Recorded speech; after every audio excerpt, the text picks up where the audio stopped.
What is going on, YouTube? It's Tuesday, and that means it's time for another What Sold video. Except, hey, I'm down here. Yeah, there you go. Yeah, it's another What Sold video, but I kind of had to phone this one in this week. While you're watching this, I'm out exploring wild and wonderful West Virginia with the family, and my DeLorean is broken, so I can't tell you what's gonna sell in the future. But what I can do is show you my best of 2022. These are my best flips so far this year. There's some bangers for sure. Some you may remember and some you may not, so stay tuned.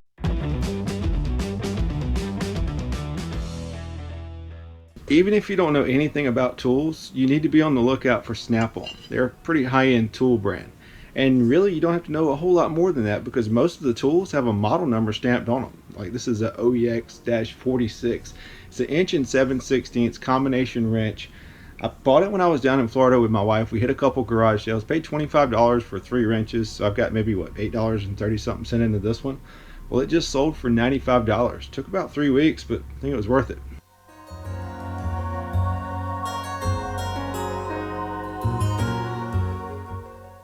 So sometimes I like to take chances on things, and this is one of those times. This is a Russ Sound multi-source, multi-zone. It's like an audio distribution hub. And Russ Sound is a brand you need to know. They make some pretty high-end stuff. I actually paid $30 for this thing from Goodwill. And I was able to bring up some videos on YouTube that kind of showed me how to test it. I felt confident enough that I wouldn't have to return it to Goodwill, that it was in working condition. I listed it, and it sold in 2 weeks for $159.99. Now, I'm not out of the woods yet. Hopefully when the guy installs it, everything works out and I'm good to go. But sometimes I like to take chances.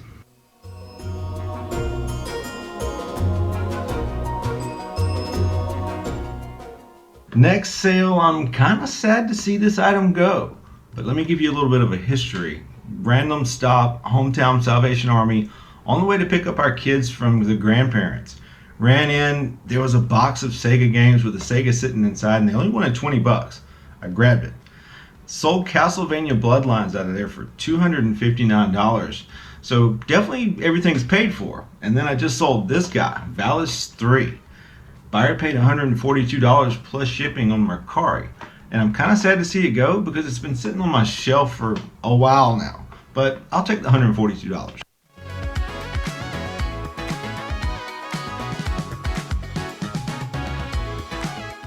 Last sale for the week, and it's a really good one. Let me show you. It's right over here.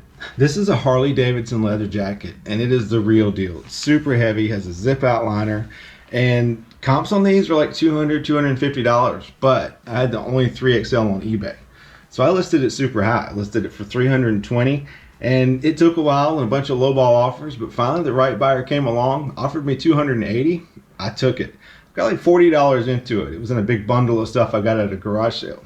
This is definitely a cool sale in my opinion. Some vintage Winchester roller skates. This is actually the second pair that I sold. I picked up 2 pair from a yard sale, paid $10 a piece, and this pair just sold for $134.50. So I'm editing this video and I realized I didn't explain these roller skates very well. They're actually from the 1920s and they're made by the same company that made guns, Winchester. Back in the early 20th century, Winchester put their name on everything from garden tools to washing machines, and they advertised them as good as the gun. So definitely a cool find, and the fact that they're actually dead stock, they've never been worn, never had the straps installed, definitely makes them even more unique. So definitely awesome find, and thought I'd explain a little bit more.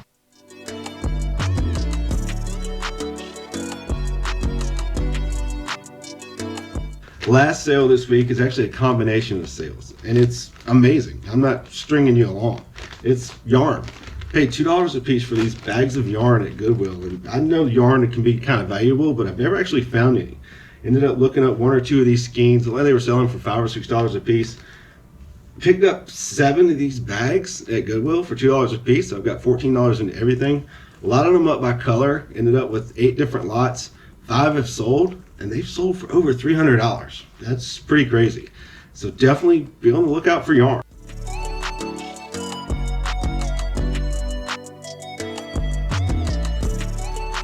These ultimate sweater machines. They're little machines to make sweaters. Pretty simple explanation. The ultimate sweater machine is the fastest and the easiest way to knit that we have ever developed.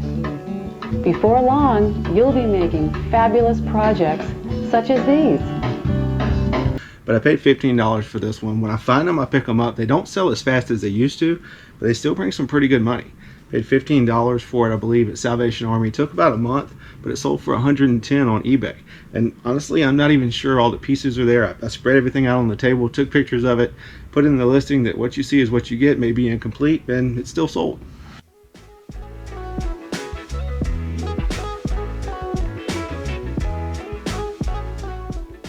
So let's talk scanners real quick. These are both little scanners made by a company called Neat. This is a tabletop document scanner, and this is a little portable, like a receipt scanner. If you ever see Neat scanners, they sell really quick. I paid $12 for both of them. They were actually taped together at Goodwill. And this one sold for $28.95, and this one sold for $74.95 in less than 3 days. One thing to note, in order to test these, you actually have to go to Neat's website, download the appropriate driver for each scanner, and also download Neat's software. Once you do that, you can hook them up to the computer, run some documents through it, make sure they work. Both of these did, and like I said, they sell really quick.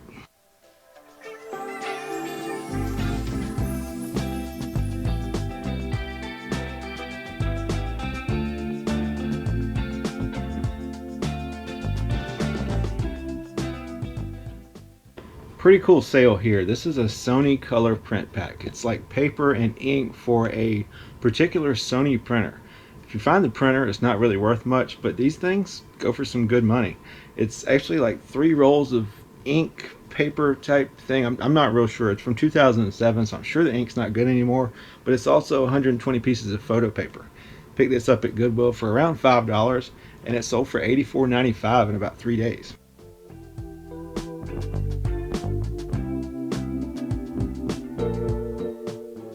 This is a sunshade assembly for a Honda Pilot. It's like a retractable sunshade. It was brand new in the box. It's an original Honda part, and if you ever see auto parts, it can't hurt to look them up. There's usually some kind of number. I mean, there's several numbers on here. Type it into Google or eBay and see what you get. This one turned out to be pretty good. I believe I paid $250 for this. It's been around at a little thrift store so long it went to half price. Paid $250 for it, and it sold for $82.50 on eBay.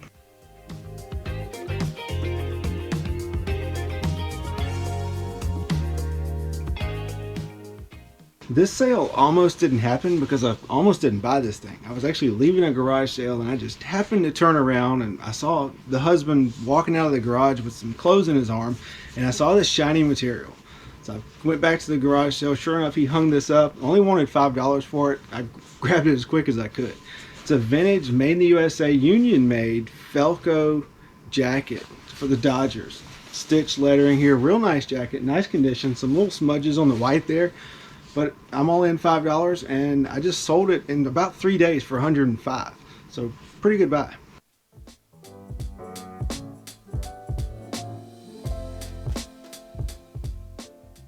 Pretty cool sale here. I actually picked this brass putter up for 20 bucks at Goodwill. Paid up a little bit, but it was worth it for sure. It's actually a Scotty Cameron putter. You wouldn't know it to look at it. It looks like a regular bullseye putter, and most bullseye putters are not worth very much, but this one's got a little SC in it, and it's one that Scotty Cameron released back in 1994. Even left the original bullseye putter designer's name on it, John Reuter Jr., and this is actually going to a viewer. So Kelly, I appreciate it. She made me a reasonable offer, said her husband would love it, and I'm glad it's going to somebody that'll definitely appreciate it. Paid $20 for it and sold it for $140.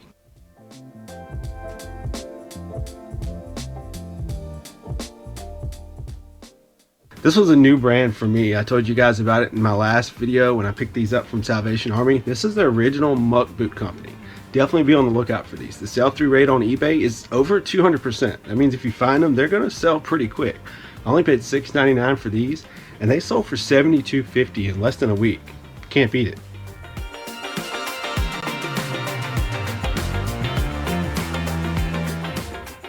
So this funny looking contraption is actually a CD player, and it's a Bose, which we all know is a good brand. But you actually hook this up to one of the Bose wave radios. You've got the cords here. It hooks up to the back of the wave radio, turns it into like a 3-disc CD changer.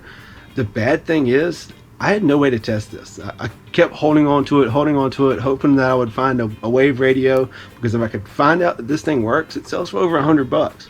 But it was time to clean out the death pile. I'd only paid $5 for it from Goodwill. I listed it and it actually sold for $77, and I listed it 4 parts of repair, no returns, not working, untested, and like I said, it still sold for 77 bucks in about a week.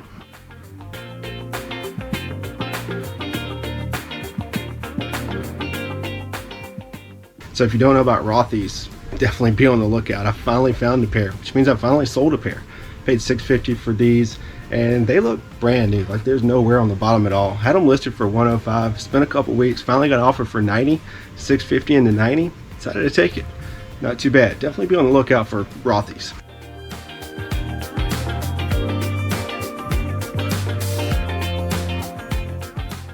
You guys may have seen this in my last video, but are you looking up old software? I mean, if you ever see this old IBM logo or that colorful Macintosh logo, you definitely want to look them up.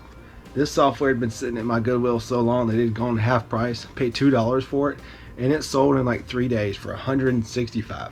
It's IBM Visual Age for COBOL, and I have no idea what any of that means. Just happened to look it up because I know how to look up old software, and it turned out pretty good.